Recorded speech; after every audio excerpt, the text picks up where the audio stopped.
무조건 대출, 신용불량자 가능, 누구에게나 빌려준다는 대출 광고. 이자율이 430 몇 프로가 나오죠. 이걸 막으려고 이걸 막으려고 이걸 다 하지만 절대 갚을 수 없는 구조. 눈덩이처럼 불어나는 이자에 불법 추심까지 일어납니다. 어떻게 할 거야? 돈 줄 거야 안 줄 거야? 이거 내 돈 썼잖아 싸가지. 너가 내요. 꽉 지켜게 집을 내야 돼 너가. 불법 대부업의 늪에서 허우적대는 사람들, 그 실태를 취재했습니다.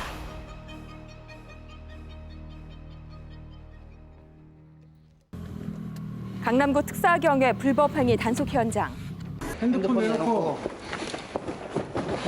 달리는 오토바이를 붙잡았는데요. 커다란 가방 속에서 나온 건 불법 대부업체 전단지.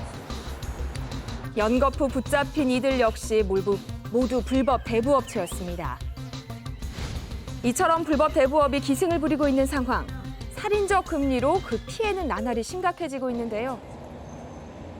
제작진은 급전이 필요해 대부업에 손을 댔다는 한 여성을 만났습니다.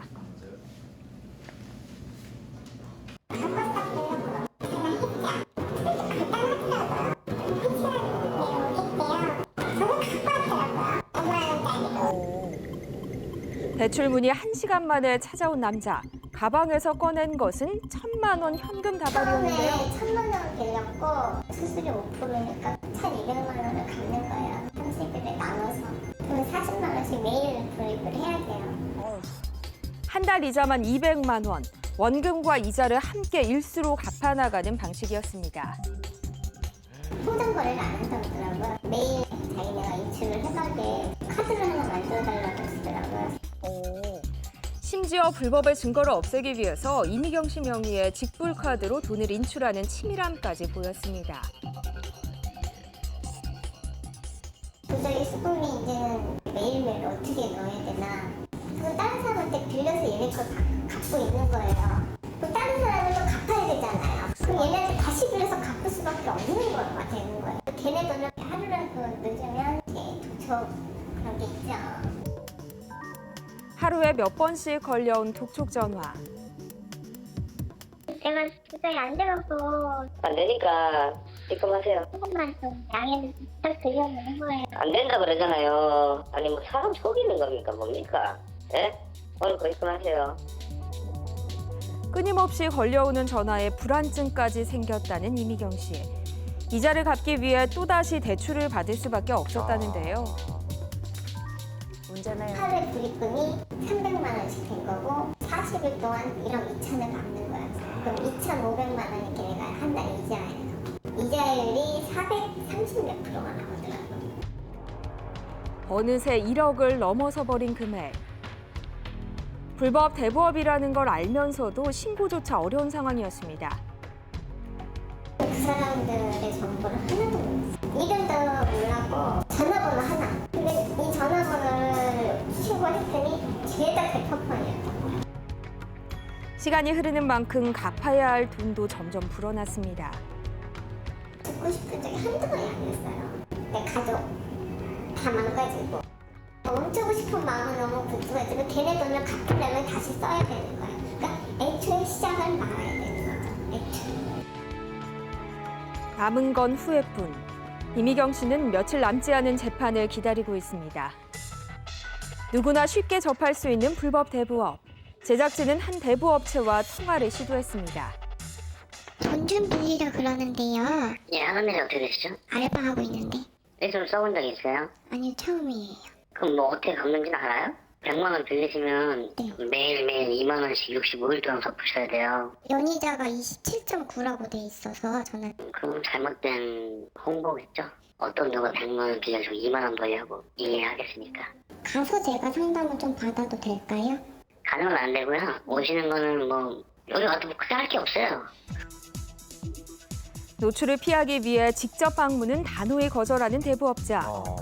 공식 등록 업체라고 적혀 있었지만 아니었습니다.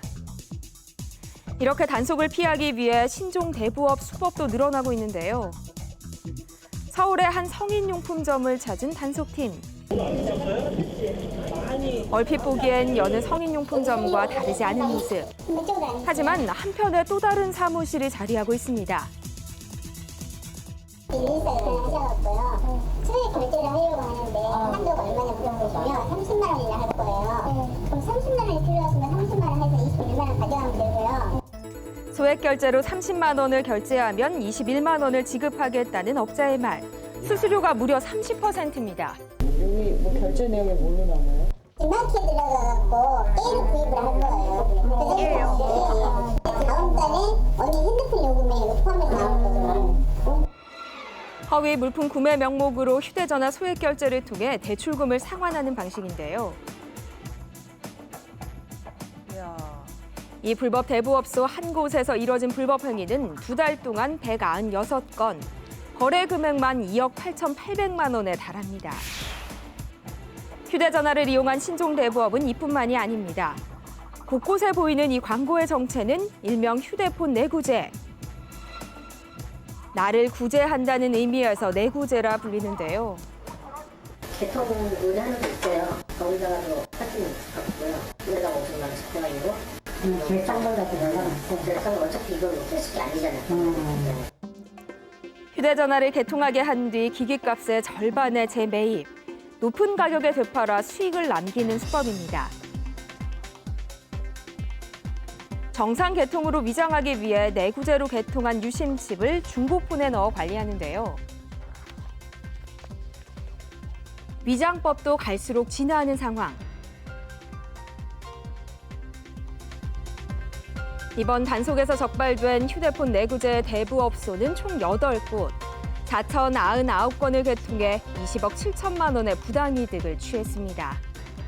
이번에 서울시 민생사법경찰단이 적발한 업소는 총 13개 업소에 22명을 입건했고요. 총 전체 금액으로 따지면 한 29억에 이르는 불법 고금리를 편취하였습니다. 불법 대부업이 불러오는 것은 금전적인 피해만이 아닙니다. 제작진은 오랜 설득 끝에 불법 추신 피해자를 만났습니다. 70빌렸는데 이자가 30이고 한 달 단위로 바꾸면 110만 원을 내야 되는데 수수료가 붙는다는 거예요. 또 30을 더 달라 수수료를. 그래서 140. 대출금 70만 원, 한 달 이자 60만 원, 원금에 가까운 이자입니다. 이야. 제 주변에 뭐 인적 사항이라든지 가족들, 친구들 뭐 전부 어디서 일하고 뭐 이런 것까지 다 적어서 사정이 있어서 잠깐 전화 한 2시간?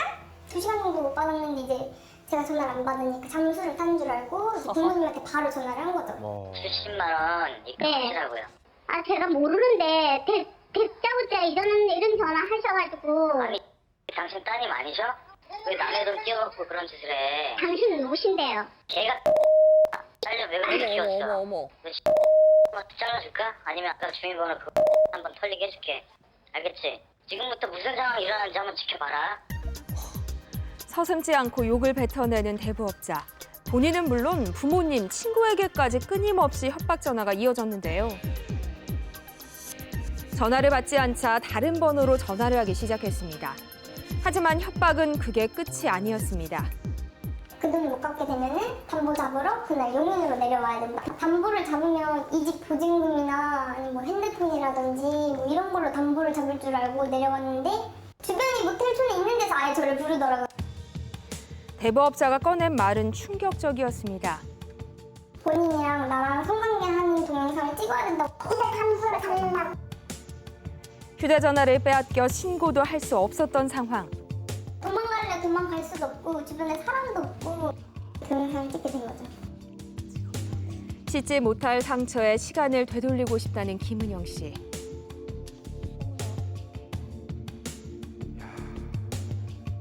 밤마다 맨날 기도해요. 꿈이었으면 좋겠다고. 그냥 아예 대출 받기 전으로. 담보는 여전히 잡혀 있는 상황. 남은 건 후회뿐입니다. 아유. 불법 대부업의 심각한 실태. 이를 돕는 시민단체에는 피해자의 발길이 끊이지 않습니다. 여기서 계속 이렇게 하다가는 끝이 안 날 것 같아서 도움을 받으려고 했습니다. 이제 4년째 더 이상 견딜 수 없어 이곳을 찾았다는 상담자. 피해를 줄일 수 있는 방법은 없는 걸까? 대출 원리금을 현금으로 회수해가는 업체는 무조건 거래를 하지 말아야 됩니다. 또 지금 현재 그런 거래를 하고 있다면 반드시 증거를 보강해야 되죠. 녹음을 하거나 문자를 주고받거나 가능한 모든 수단과 방법 등을 동원해서 실제 일월하게 거래했고 이렇게 갚았다는 사실을 입증을 해야만 비로소 초보적인 대응도 가능합니다. 피해 즉시 신고하는 것이 현명한 방법인데요. 그에 앞서 대출을 받기 전 등록업체인지 확인하는 것이 필수입니다. 은행 대출이 어려우신 분들도 뭐 금감원 홈페이지라든지 한국이지론이라든지 이런 사회적 기업을 이용하셔서 일단은 본인한테 맞는 어떤 대출 상품이 있는지를 확인을 해보시는 게 좋고요. 금년 6월부터 7월 2달 동안 정부 부처 합동으로 불법 사금융 피해 예방을 위한 일제 신고 기간을 운영할 예정입니다. 그러니까 불법 사금융 피해를 입으신 분들은 금감원이나 경찰서에 신고해 주시면 감사하겠습니다.